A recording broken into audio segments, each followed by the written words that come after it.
क्योंकि उसकी यह घमंडी आदतें धीरे धीरे राज्य के लोगों में असंतोष पैदा कर रही थीं। राज्य के लोग राजकुमारी के बारे में बातें बनाने लगे थे। राजकुमार सूर्यकांत को यह डर सता रहा था कि अगर उसकी बहन का विवाह किसी योग्य आदमी से नहीं हुआ तो उसका अहंकार उसके जीवन को बर्बाद कर देगा। राजकुमार सूर्यकांत का एक दोस्त था जो कि पड़ोसी राज्य उदयगढ़ का सम्राट रुद्रदेव था। दोनों बहुत ही गहरे मित्र थे। एक दिन राजकुमार ने रुद्रदेव को अपने महल में अतिथि के रूप में आमंत्रित किया।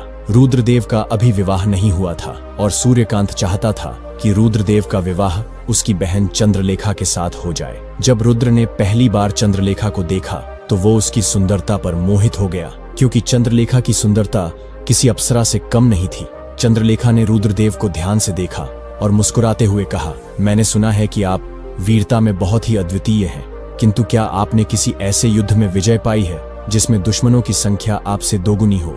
रुद्रदेव ने कहा, नहीं, किंतु मैंने अपने राज्य पर आक्रमण करने वाले कई राजाओं को पराजित किया है। राजकुमारी चंद्रलेखा एक बार फिर से मुस्कुराई और कहने लगी, अच्छा, तो मुझे यह बताइए कि क्या आपने कभी शेर का शिकार किया है? रुद्रदेव ने कहा कि मैं अपने स्वार्थ या सुख के लिए किसी जीव को हानि नहीं पहुंचाता हूँ। और उसके बाद राजकुमारी चंद्रलेखा ने कई प्रश्न किए, कई पहेलियां पूछी। सम्राट रुद्र ने अनेक शास्त्रों का अध्ययन किया था, इसलिए उसने कठिन से कठिन प्रश्नों के उत्तर दिए, लेकिन चंद्रलेखा उससे कोई नई पहेली पूछती।